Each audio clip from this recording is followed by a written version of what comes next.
everybody. Welcome to Tea Time. Happy New Year. It's the first show, Tea Time 2021. It's January 4th.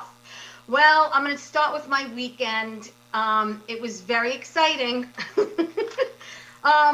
New Year's Eve was quiet. I think for a lot of people, they stayed home and they watched the ball drop, which we normally do. But New Year's Day, my daughter wasn't feeling too great. You know, she had like a little fever, cough, didn't think anything of it. And then she's like, I think I'm going to go get tested for COVID, Ma. I was like, all right.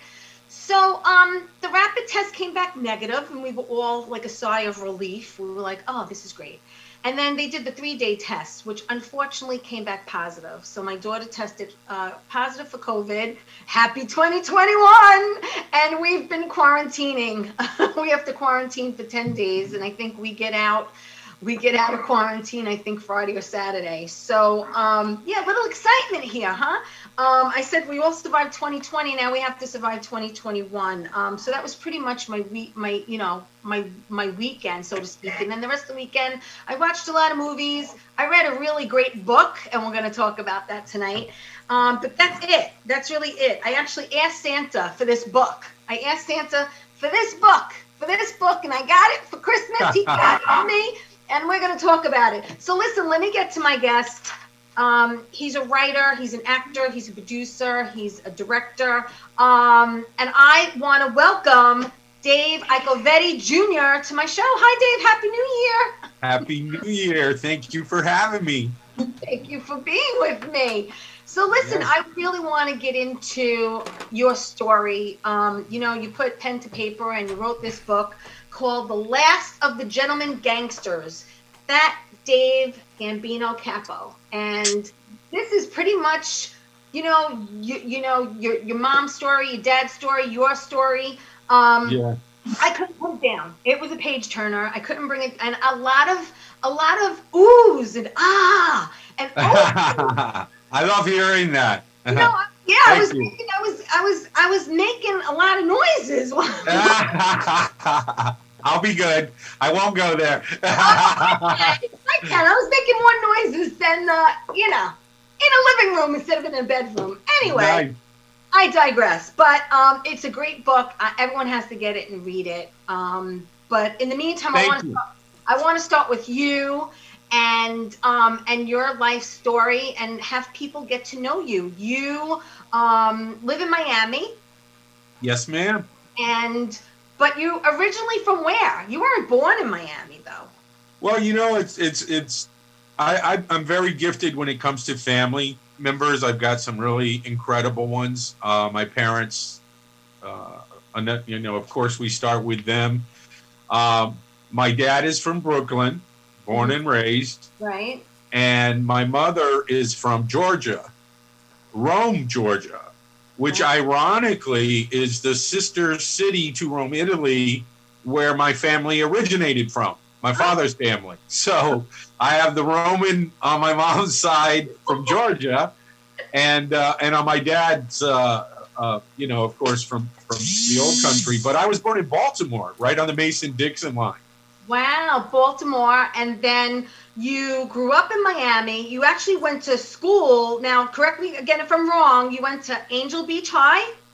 Well, Angel Beach High is a fictional high school that is in Porky's, which was a famous movie from... that's right, which you were in, and I should have caught that. Shame on me. But you did go to Highly? Is it pronounced Highly? Am I saying it right? Okay, well... I went to Miami Beach Nautilus Junior High. I quit in the 7th grade. The principal, Dr. Lickman, was a really great guy. He tried to get me to come back. So they moved me to the 8th grade. And then I just didn't go. I was an enterprising young man, and I didn't have time for school in my mind at that time. And that's where I quit. And then I went back 20 years later to Miami Lakes Technical High School, which is a big high school for guys and girls that quit and then come back to get their GED. Right. And then you studied drama and drama education at Miami-Dade College. Correct. Yes. And your acting chops from, right? Exactly. And, I could be a teacher. I just have to go back and get the additional credits, which aren't that many. Nice. And ironically, I get to use what was just a dream at that time because I started in 96 and I still haven't completed, but I'm almost there. Life gets in the way sometimes. And I hear you. no matter how good you plan things, it changes your direction.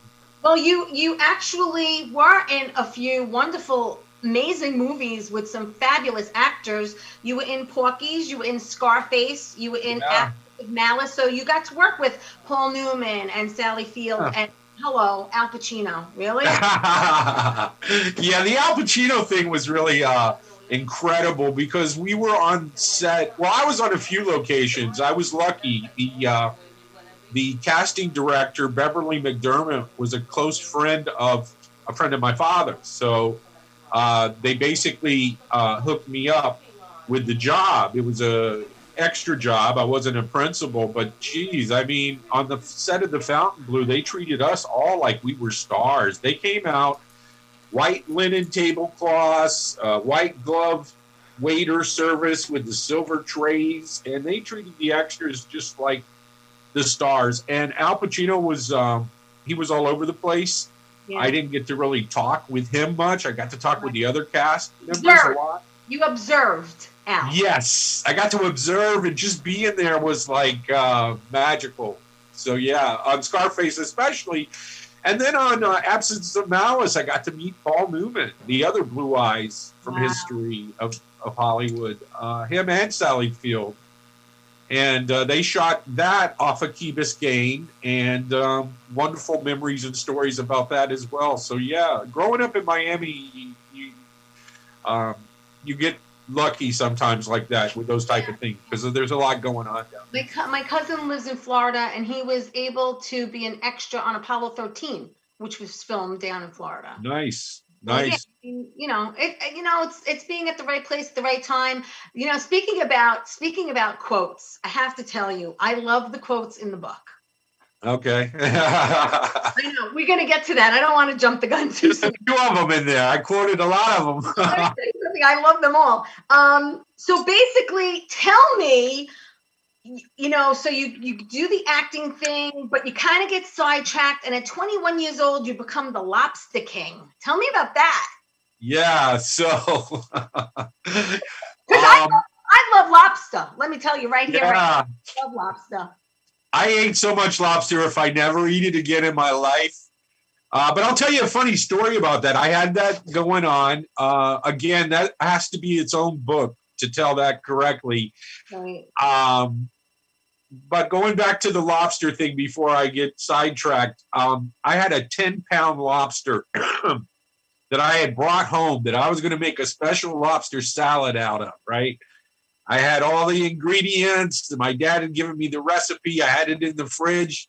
All day I was delivering lobster thinking about the one I had in that refrigerator. Right. And I come home, and on the table is the shells. Just the shells of that lobster. All the meat's gone. It's been eaten. And I look around and I go, Ma, what the hell happened to my lobster that I had? And she goes, I ate it. She ate my lobster. What can you say? It's your mother, Yeah. But no, what happened was I was working for my father. He had a big seafood company called Long Island Seafood. A bunch of famous people came through there, let me tell you. I didn't know who they were at the time. Drop some names. Go ahead. Well, I mean, I'm not good with dropping names, honestly, because I get in trouble doing that. But definitely people that were known at the time were coming through there. All of them came to my dad's restaurant at one time or another. Yeah. But so my father and I had a difference of opinion. So basically, he told me, son, go, do your own thing, and we'll get along better than us working so closely at this time. Right. So I did. I went off on my own, and it's like that cliche from all the gangster movies, the more I ran away from something, I ran right into it. Suck you back in. They suck you back in. And that has happened so many times in my life that I'm so glad now I get to do it in film and not in real life, because it was just crazy. But I always was on the legitimate business tip that my father wanted me to be on, and it taught me to be, because he was mainly a legitimate businessman. Whatever else went on, Yes. he started Tony Roma's with those guys from New York. He started Bobby Rubino's with a bunch of guys. They became big chains. Those were initiated. He was also partners with Frank Sinatra and Hugh Hefner in the Playboy Club, correct? Exactly. A lot of people don't know that. Yeah. Well, we do. That was the one in Manhattan, correct? Yes. And I have stories about that one too. Yeah. That was the one in Manhattan? Correct. I think it was the only one, as far as I know, in New York. I just want to make sure, because that's the only one I know of. As a matter of fact, 1982, when I graduated high school, we went to dinner at Tavern on the Green, and then we went to the Playboy Club. Yes. I'll never forget it. It was great. We had one here in Miami, and I'll never forget. I walked in, and one of the most beautiful girls I ever saw was in the little bunny outfit. And she goes, "Oh, Mr. Corvetti," because my name, they pronounce it every which way, you know, and I had the greatest time. Yeah. You got it right. First try. Pretty good. Hey, well, Ciro corrected me, and I said, I better remember. Yeah. Ciro's my brother. I love him to death. He's another one that had a fascinating life. I know you had him on your show. Yeah, amazing life. Amazing. And he's the reason I wrote that book as soon as I did. I had planned to write it, but I was in no hurry, you know. But when I seen him making progress with movies and TV shows, I'm like, well, and he said, "Dave, you know, let's take your father's story and do something with it." So he inspired me a lot to be where I'm at now. But going back to the lobster story, so I had this little lobster. Woo! Yeah, I had this little Italian friend that me and him had met as waiters working for Johnny Johnson, another friend of my father's from Hollandale, famous guy from down here. And we were out, and he goes, "Dave, there's a restaurant. It used to be a famous place, but now they're reopening it as something else." He goes, "You should talk to them. It's a lobster, some kind of thing." So I go over there. I meet this old Jewish guy. They got guns on the table, which was kind of odd because we're talking about a wholesale seafood kind of arrangement. I was going to supply them lobster, and I had good lobster. I had a great connection out of Canada. Nobody could beat me. I was $1 under everybody, and that's how I became the Lobster King. My dad was so impressed. Wow, that's great. He came to my place later, and he was like the proudest I ever seen him was there. But this guy, Harry, turns out to be Bugsy Siegel's cousin, Harry Siegel. Right. And he owned Mall Lake Marina, which was a pirate's haven here in Miami for many years. All kinds of stories about that back in the days. And he goes, who's your father? Because I go by, well, I did then, Ikovetti instead of Ikovetti. So people want to connect the two. Yeah. But he asked me, so we're going to do business. So I told him, I go, Ikovetti. He goes, Dave Ikovetti. He goes, is Dave Ikovetti your dad? I'm like, yeah. He goes, I used to kill people with your father. Ha, ha, ha. I think he was joking. I know he was. So he calls my father on the speakerphone and says, Dave, I got something. My father was happy to hear from him. Harry, how are you? And he goes, yeah. He goes, I got a guy I'm making it my partner. It's your son. And my father, I could hear him spitting his teeth out. He goes, Harry, listen to me. I know you. I know my son. I am not responsible for any business arrangements. But yeah, so we formed a partnership, and it was Meyer Lansky's old Bonfire restaurant. And I became a partner at 21, and we became the Lobster King restaurant seafood company. And it went well for a while. It went really well. Wow. I want everyone to go on Amazon and get this book. Just get it. It's a page. You know, we're going to take a really quick break. Please, no one go anywhere. David, we're going to surgically attach to that chair. I know you're not going anywhere. I'm not moving, huh? Everyone else, don't go away. We're going to hear from my sponsors. We'll be right back. More with Dave Ikovetti Jr.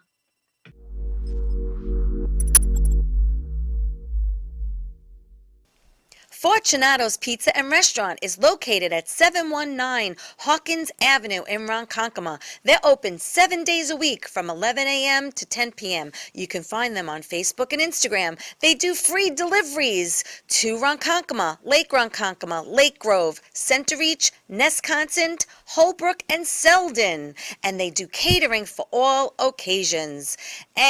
Remember, mention tea time and get 10% off your entire order. So, Fortunato's Pizza. Move you pizza to Fortunato's a Pizza. So where do you want to go tonight? Are you bored? Oh my God.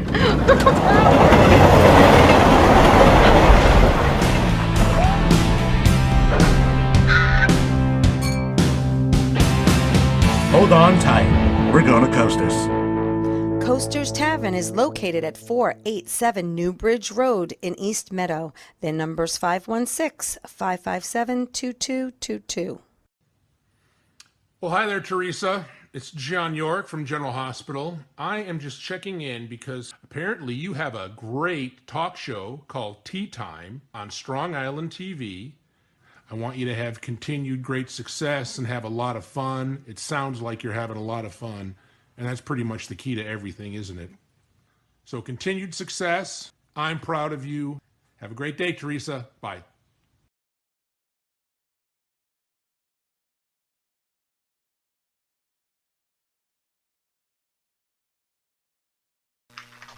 Hey everybody, welcome back to Tea Time. I'm so glad you're joining me tonight. First show of 2021, and I'm with Dave Ikovetti Jr. He's a writer, he's an actor, he's a producer, he's a director.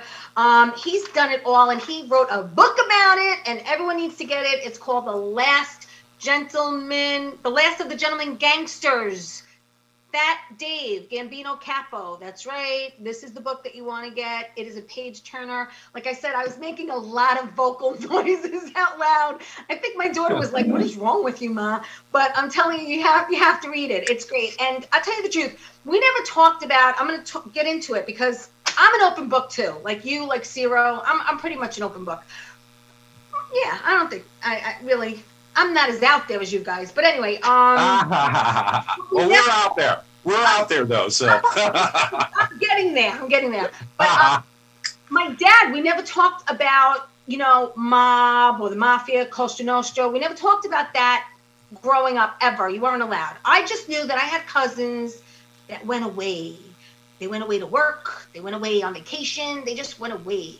And recently, I shared with Dave that I found out through my dad that a couple of my cousins were connected to the Gambinos and most likely knew your dad, which I find very interesting. You grow up hearing whispers and things going on and like you're not supposed to know, but you want to know and that kind of thing. And as you get older, now I know a little bit more than I did. And everyone finds this genre, this theme so interesting.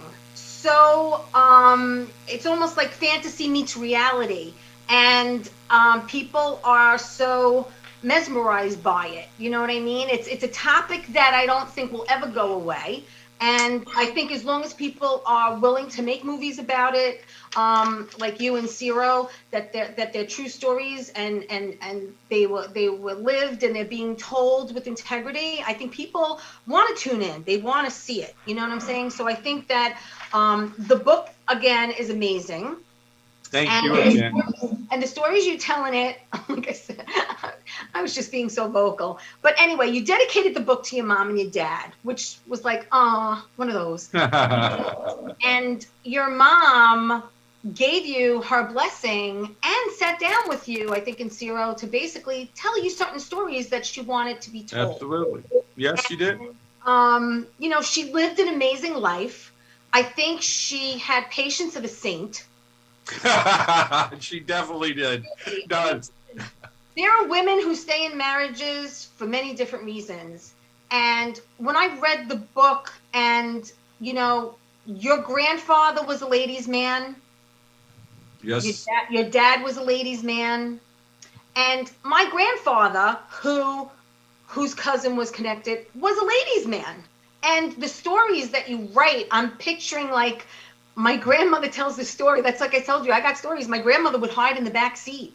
And when his gumara used to get in, and she had long nails like claws, she'd get in and she beat the crap out of her and claw the Oh crap. my God, that's funny. And my mother used to say, "What are you beating her up for? Who probably didn't know he was married? You should have beat him up." You know what I mean? So like the stories that you hear throughout your life, especially my mother. I used to tell my mother, "I wonder what it's like to have normal grandparents." And she's like, "I always wondered what it was like to have normal parents." You know? So I always wondered what normal was. exactly. And you know, you wrote this book about your dad. Like I said, you got your mom's blessing, and she gave you a lot of stories. She comes from a big family. I think she was one of 9, right? Yes. One of 9 kids, and she was out on her own. She lost her parents very young, and she was out on her own, and she got a job as a bartender, and she lied about her age. I think she was 16 at the time, and she was saying she was 20. Yeah. Your mom was very mature for her age, very savvy, and like knew what to say to who. You know what I mean? Like she was full of moxie. Like I can the way you describe her, you know, like I could picture her. Yeah. Moxie's the word. On her journey. Yeah, I like that word, moxie, right? I think I'm moxie. I think sometimes people tell me I have bigger balls than most men. I'll take that too. But I like moxie. Yeah. You're an alpha. Yeah, I am. I definitely. But you know, it's based on all true events, and your dad was one of the lucky few mobsters who died a free man and in his sleep. That's correct. And you know, you can't say that about many of them. Yeah, he was very fortunate in that respect that you know, he you know, sadly he passed, but he passed in that way because a lot of his friends did not go Right. that way. Right. More violent end to them. And you didn't see your dad too much though as a kid, unfortunately. You know, there was a time when you saw him, I think you were like 6, and then you didn't see him again until you were like 14 or 15 or something like that. You were 6 and then you saw him again at 14. I mean, I know you love your dad, it's your dad, but I know you also missed him when he was gone. Yeah, I learned about him from library books and stories my uncle would tell me and my mother would tell me and friends of his would tell me. And you know, the crazy part about it, which not many people know, but I'm gonna, you know, tell you here on your show, is when I got to see him at 14 years of age, he was just coming out of the Atlanta Federal Penitentiary. And I was going into jail at 14. I made the front page of the Miami Herald, and I didn't hurt anybody. But basically, I reenacted at 14 some of the stuff I was reading about in those books, and my father was just like spellbound. He was like horrified, to be honest with you. He was like, "Son, if I had just been with you at that moment." But luckily, But you were 14. You were, that's considered a JD. You were juvenile delinquent, right? You're 14 and yeah, you were a baby. I know, but I was facing several felonies. I had impersonated an IRS agent and collected people's back taxes at 14. Like Leonardo DiCaprio when he was pretending to be a pilot. But yeah, I think that was a true story. But mine has never been told. I mean, it was told in the papers. Yeah. And then my father and my mom and everybody did a great job of hiding that until now. But, you know, again, I was 14. It's going to make a great movie. It's going to make another great book. Yeah. It basically is this 14-year-old kid and his 8-year-old sister and his friends from the neighborhood, and they become their own little clique, if you will, but with money back in the 70s. I mean, I wanted a Monte Carlo. There was a special Monte Carlo I had in mind. And yes, I wanted the Monte. The SS, right, with the T-tops. Yes, Oh, Landau. I've been in one back in the day. I bet. I mean, I wouldn't know. Let me say That's when that. I was a window with my big perm. I love it. I love it. But yeah, but I got in trouble, and Edna Buchanan, who's a Pulitzer Prize winning crime writer, came to my house, and she had written about my father, and she asked my mother, is he the son? Because people weren't sure. We had the same name, but they didn't know if I was his son, a cousin. And my mother slammed the door in her face. But they put me in a program, and I did what I was supposed to do. And then when I was 18, all that was expunged. But I learned early, why not to, be a criminal per se. Right. And then I was in the entertainment business. I guess from that on. I guess it scared you straight, right? Oh yeah. Yeah. Yeah. And then, you went into the entertainment business back in 1987, I think it was. No, 1988. You created and trademarked Club TV, which Correct. is kind of like an MTV type of music television company. And it's currently in production now, right? It's a 24. Correct. We're just waiting on the COVID to pass. I mean, we have plenty of footage from the past 30 years, so it's going to be incredible. It's going to be its own network eventually. But as a television program, a web series, it'll be broadcasting on its own page here soon this year. But COVID slowed it down like it did many things. But what happened was we did our first show in 1989. Cyril was there back then. He was a correspondent, right? I saw a little video of him. Yes, he was actually, he was a performer and a producer.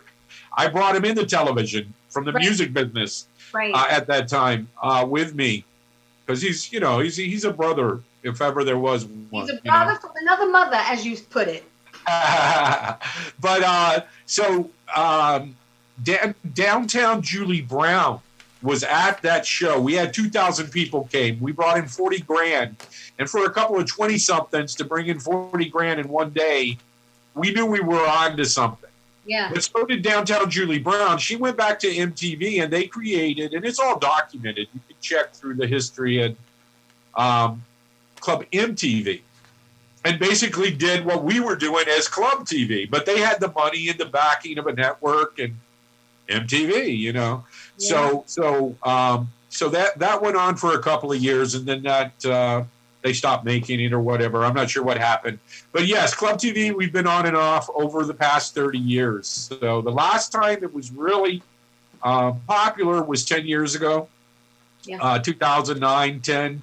MTV called us. They sent their crew to follow our crew because MTV wanted to show them hanging out with Club TV. It was pretty crazy. And if that wasn't enough, then I get a call and it's VH1, and they want to ask us a favor. And I'm like, are you kidding me? I'm like, what can we do for VH1? And ironically, we had been shooting in Voodoo Lounge with Joe Rubo, who's another great South Florida producer who's back in action now. And we had lots of footage from the Voodoo Lounge, and they were doing a show about Matt Damon and how he had met his wife in that club, and they wanted footage that we had. So we gave them footage. So it was pretty awesome to have your two biggest competition, if you would, call you up and ask you a favor. Wow, that's wild. I didn't know that story. I didn't know how he met her. Yeah, she was a cocktail waitress or bartender or something to that effect. I don't know the story exactly either, but interesting. Very, very interesting. Hey, you know what else? We got to take another quick break. Nice. Dave's going to stay right where he is. And I want to, hello, Bobby Inns. Hello, Elaine. I'll give some shout outs. Hello, Gail. Please like the show. Please share it. I'm talking with Dave Ikovetti Jr. His dad was Capo of the Gambino family and the last of the gentleman mobsters. You need to get this book. It's on Amazon. And don't go away. We're going to be right back. More with Dave.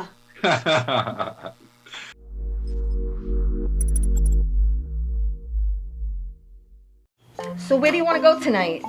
Why don't we go to Coasters? Oh, cool. I heard it's a great place. Let's check it out. Yeah, definitely. All right.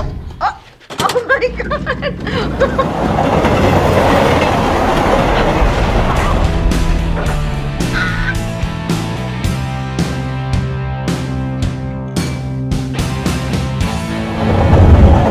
Coasters Tavern. Tavern is located at 487 New Bridge Road in East Meadow. Their number's 516-557-2222. Fortunato's Pizza and Restaurant is located at 719 Hawkins Avenue in Ronkonkoma. They're open 7 days a week from 11 a.m. to 10 p.m. You can find them on Facebook and Instagram. They do free deliveries to Ronkonkoma, Lake Ronkonkoma, Lake Grove, Center Reach, Nesconstant, Holbrook, and Selden. And they do catering for all occasions. Remember, mention Tea Time and get 10% off your entire order. So, Fortunato's Pizza. Move you pizza to Fortunato's a Pizza. How you doing? It's Sal the Voice Valentinetti. Why are you watching me? You should be watching Teresa Canastraci Tea Time with Teresa Canastraci Farrell. And make sure you follow Teresa on Facebook. Tea Time with Teresa Canastraci Farrell. We'll see you there. I love the way you say my name. I love it.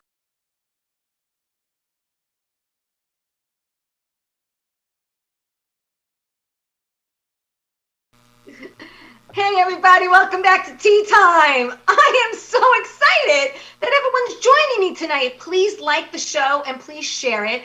I'm with Dave Ikovetti Jr., the son of Fat Dave Gambino Capo. That's right, he lived a very exciting life and he wrote a book about his mom and dad and the life that he was surrounded by. And there's a section of the book called Silent Partners, which is going to be made into a television series, which we're going to get into in a minute. But first, I have to thank my sponsor, Fortunato's Pizzeria, because Fortunato's is located around Ronkonkoma. They deliver to 5 different towns within the area. If you mention Tea Time, you get 10% off your order. And gotta love their slogan, Move you pizza to Fortunato's a Pizza. Okay, so give them a call, free delivery. You're going to love their food. The garlic knots are great. The eggplant's great. Everything's great. Just order. And I want to thank John York after the first commercial from General Hospital for his very, very kind words. Hoping to get him on the show one day. And Sal the Voice Valentinetti, my friend, who's in Florida. I want to thank you for mentioning Tea Time and miss you. And I hope to see you soon in 2021. So I'm back with Dave Ikovetti Jr. Dave is an actor. He's a writer. He's a producer. He's a director.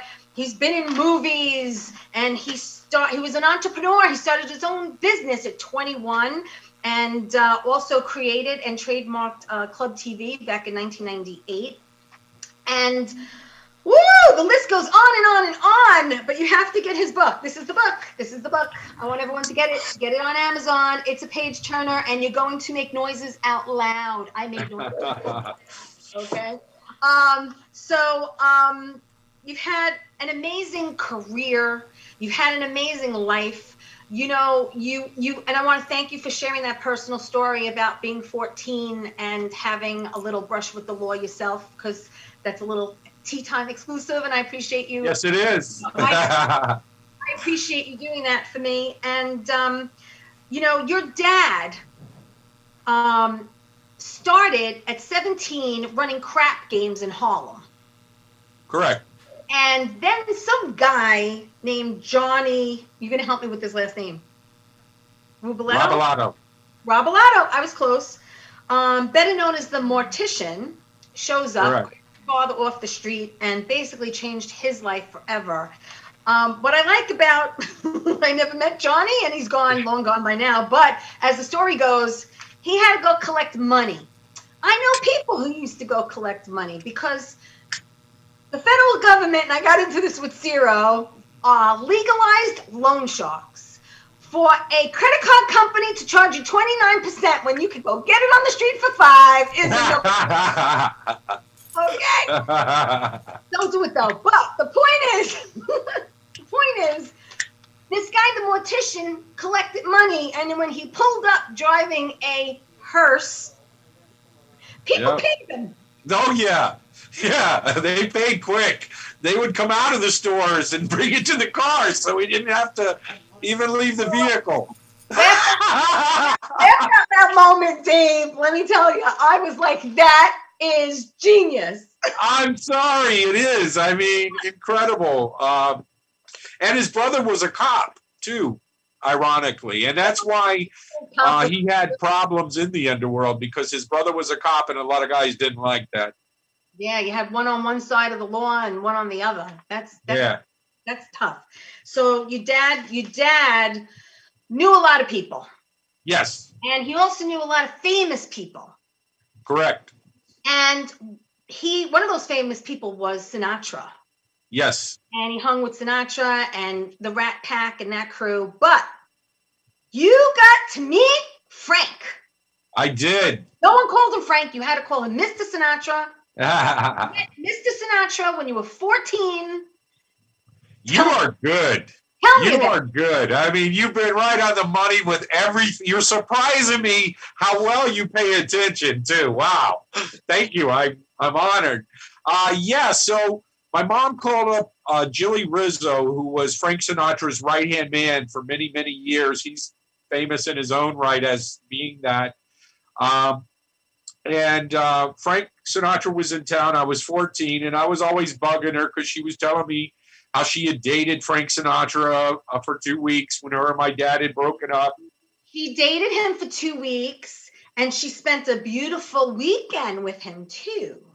Yes, she did. And a whole other book about that episode. Let's put it this way. Before it was all over, the Fischetti brothers, Al Capone's cousins or nephews, I believe, were chasing her around the Sands Casino before she got on a plane and got back to New York. Well, let's explain, everyone, that your mom dropped dead gorgeous Liz Taylor and Ava Gardner. Yes. People don't know who they are. Google them. You know, right. I told you I was born in the wrong. You know, I'm a 57 Chevy Thunderbird kind of girl. I like saddle and poodle skirts, and I love the music and the dancing. I'm just born in the wrong time. Anyway. Right. So your mom was a looker, as they used to say back then. Yes. And she turned a lot of heads. She did. And she got to date Sinatra for 2 weeks. And he had asked her where she hung out in Manhattan when she was in New York. Yeah. And she told him Jilly's nightclub. So he wound up coming into Jilly's, asking for my mother. They tapped my father on the shoulder, and my dad got a hold of him. And before you know it, they became best friends. But they met because of my mother.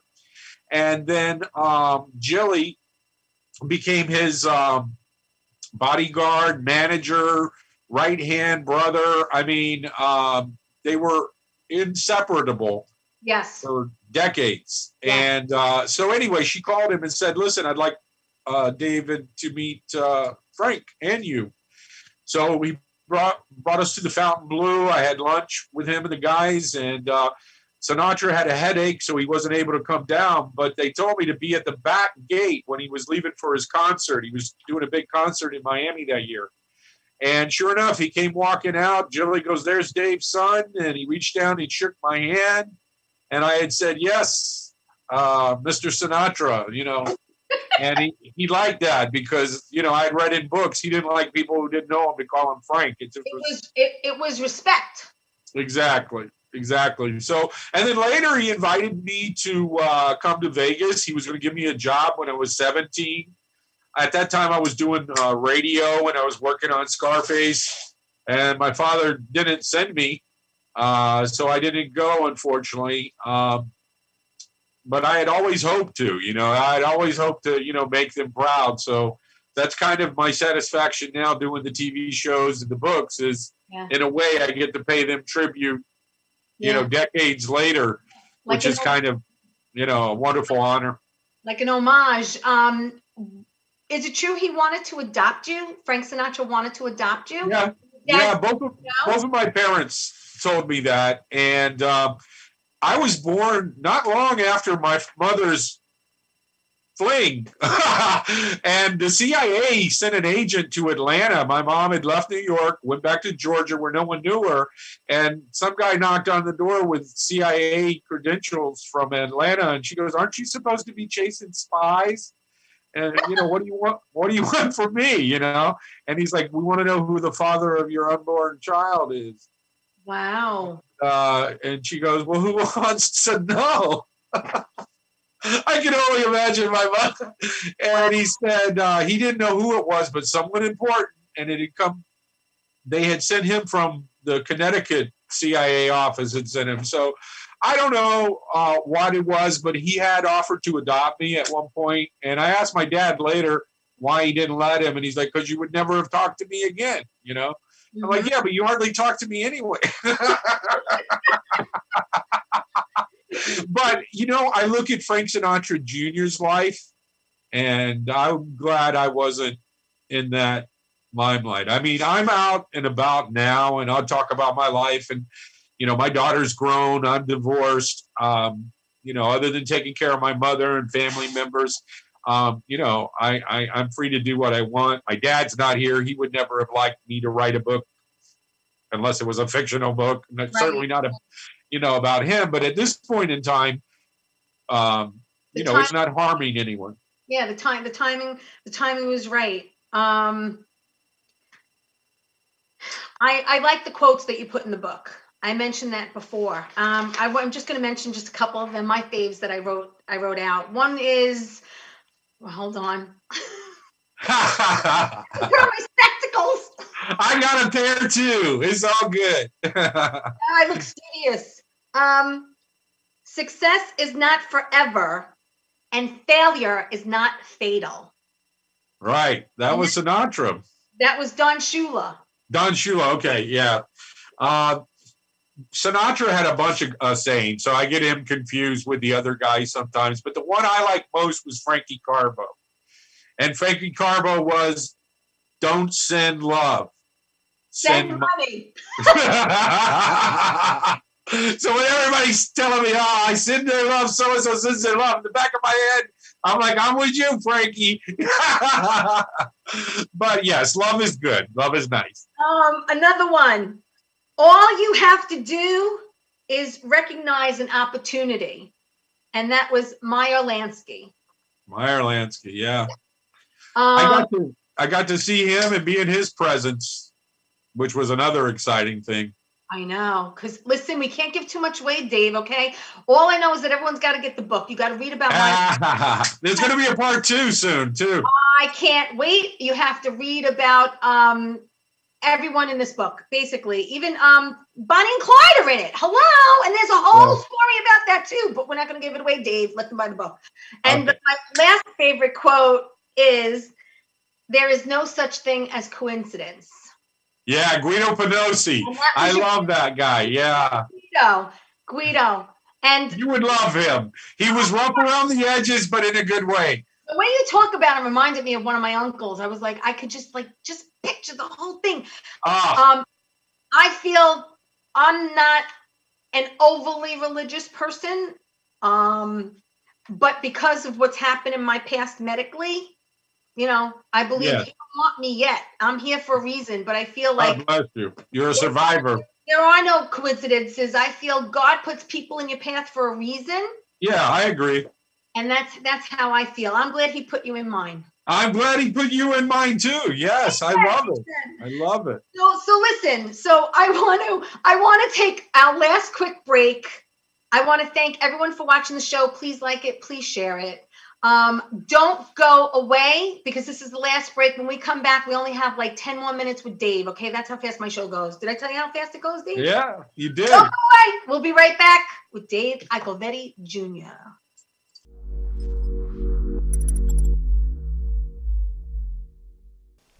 Fortunato's Pizza and Restaurant is located at 719 Hawkins Avenue in Ronkonkoma. They're open 7 days a week from 11 a.m. to 10 p.m. You can find them on Facebook and Instagram. They do free deliveries to Ronkonkoma, Lake Ronkonkoma, Lake Grove, Center Reach, Nesconsin, Holbrook, and Selden. And they do catering for all occasions. Remember, mention Tea Time and get 10% off your entire order. So, Fortunato's Pizza. Move you pizza to Fortunato's a Pizza. So where do you want to go tonight? Are you bored? Oh my God.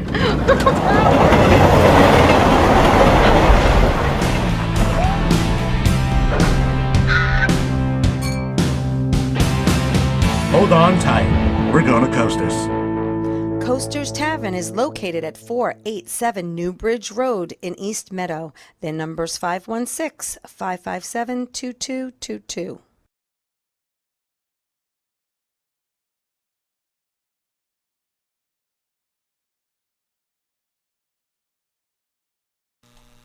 Hey everybody, welcome back to Tea Time. Thank you for joining me tonight, my first show of 2021. I want to thank everyone for watching my show. Please like it, please share it. I'm with Dave Ikovetti Jr. He's the son of Francis, but no one ever called you Mom Francis. They called her Terry, which you're going to tell me in a minute why. But the son of Terry and Dave Ikovetti, and Dave's dad was the last of the gentleman gangsters, and he wrote a book about his dad's life along with his mom and his own. And Dave Ikovetti was the Gambino capo and lived an amazing life. And he was one of the lucky ones who, died,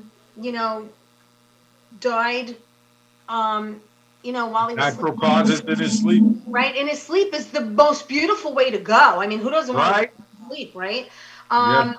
So let's talk about silent partners. There's a chapter in the book, okay, and it's about you running a business and guys coming in. This insurance guy, okay, and he wants to sell you insurance, but he wants to take something happens to you and you can't pay it back, and then the insurance will cover what you can't pay. But in the meantime, they were whacking people and collecting the money. Okay? You know, and the scary thing is you could have been killed. That's the scary thing. That is a true story. God, I'm reading it like panting and saying, "Ooh, this could have went another way." Oh yeah, and they called me for 2 weeks trying to get me to take out an extra $50,000, and I'm like, "But wait a minute!" And the guy says it's only $15 more a month, and you get an extra $50,000. I don't remember exactly how much. And I go, "But wait a minute, I got to die before that money gets paid, right?" He's like, "Yeah." I go, "So somebody else gets it?" He's like, "Yeah." I'm like, "Nah, I don't want it." Had I taken that other they would have probably done a lot better job when they did come. But yeah, God was with me. God was with you. I'm telling you, you had an angel on your shoulder because they saw what was your dog's leash, which they thought was a gun holster. Well, the muzzle, because we had a Velcro, a black Velcro muzzle, and it was a small shepherd, and her nose was, so it looked like a 38 holster with the Velcro. So they thought you were packing, and you weren't. And I had an apron on, and I kept my hand in the apron once I realized that they weren't there to have dinner, that I was the dinner. Yeah, and my fiance, God bless her, she almost had a nervous breakdown because it was just me and her and them, and there was 3 of them. Yeah. Well, listen, if you want to find out what happened, because we can't tell you the whole story, you have to get this book, and it's on Amazon. You have to get this book. But Ciro, your brother from another mother, is partners with you. You wrote this, and then he did Mob King, and he's doing Suitcasing, which is a prison comedy. I saw it. Correct. I watch whatever I can watch of Silent Partners and Mob King and Brass Knuckles. I love the concept of that too. I love that they're all true stories. And basically, very talented. Ciro DiPaggio he's awesome. I'm so happy to be in his company and able to do these projects. You were actually in Suitcasing, right? You played yes. Yeah, I was one of the prisoners. I was in the jail cell. I think they edited me out. I don't know. I offended somebody in the editing room. But they do use me in the promotional material. I'm in the film festival award they won. Like I said, I had Ciro on and we talked about it. Last week I had on Joe D'Onofrio. Yes. who's in Silent Partners. He said to say he loves you. And Zero, say hello, hello, hello. He might be watching tonight. I don't know. But he plays me. What Zero did is he took the historically accurate book and then he wrote a fictional story using me and my father, but making me a fictional hitman in the story. So it's made for TV based on true stories, but it's not accurate. Right. Except that, yes, there was an insurance guy who did make loans and give out policies, and I believe to a great deal help people along their way in real life. And that's the part Zero plays, right? He plays, correct. Yeah. Correct. Right. The insurance guy. There was two of them, but one main guy. Yeah. Wow. It's an incredible story. It's an incredible read. Thank you. How can people, we have about 4 minutes left, Dave. How can people follow you? I've been telling them get the book on Amazon. Is there anywhere else to get the book? And how can they follow you and become a... Okay. Well, it's on Instagram is going to be my new platform that I'm going to do everything on. And that's Fat Dave Capo. Okay. Instagram, Fat Dave Capo. Okay. And that's going to be, their links are going to be there for everything I'm doing. And there's going to be a part 2 to Silent Partners, more Sinatra stories. And woohoo! Yeah. And other good stuff. And yeah, lots of projects are underway. So I'm excited. I'm happy to be here. I can't wait to... 2021 looks like a great year for you. And I'm excited. And this was my latest one, Dr. Minch, which is a fictional tell. So I have 2 of them out there. Oh. And that one's also on Instagram, Dr. Minch. Just spell it out. And what's that about, briefly? Yeah, so that one is about a psychiatrist who goes insane, but no one knows but him. And he becomes this diabolical criminal genius and takes over the underworld in Boca Raton in South Florida. And the mob comes after him. The government comes after him, but they don't know who he is. Great story, but that's fiction. It's a fictional tale, but yeah, a lot of plans for that coming up.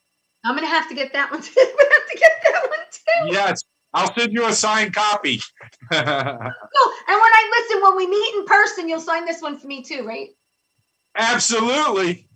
Okay. Absolutely. Yes. So I want to thank everyone for watching tonight. Please like the show. Please share it. Dave, again, writer, actor, producer, director, an incredible book. This is an incredible book. You have to read it. Thank you again. Seriously. I'm honored. It's a great book. You and Zero did a great job with your mom's help and, other stories. There's so many stories in here and some name dropping like James Caan and like Steve Gutenberg and like, oh my God, there's so many people in here, but George Foreman. George Foreman. Hey, listen, how about Joe Namath? Joe Namath is in here too. I want to tell you a funny story. The first football game my father ever took me to was the Jets. Joe Namath was the quarterback, and it was at Shea Stadium. That was my first game ever. So listen, Joe Namath is in here too, and Zero and Joe Namath, we're going to go not Zero, sorry, Dave Sr. and Joe, we're going to go into a business together, but the Jets camp. Squash that. You want to know about it? You gotta read it. That's all I'm saying. Right, listen, Dave, you stay right where you are. Hello, Ciro's watching. We're talking about you. Hey, Ciro. How you doing? So listen, Dave, you stay right there. I want to thank everyone for watching the show, liking the show, sharing the show. Go out, get the book, The Last of the Gentleman Gangsters, Fat Dave Gambino Capo. Get the book and read it, and watch out for Silent Partners coming out soon. Dave, stay right there. Everybody have a great week. Thank you for watching my first show of 2021. Stay healthy, stay safe, and God bless. Ciao, everybody. See you next week.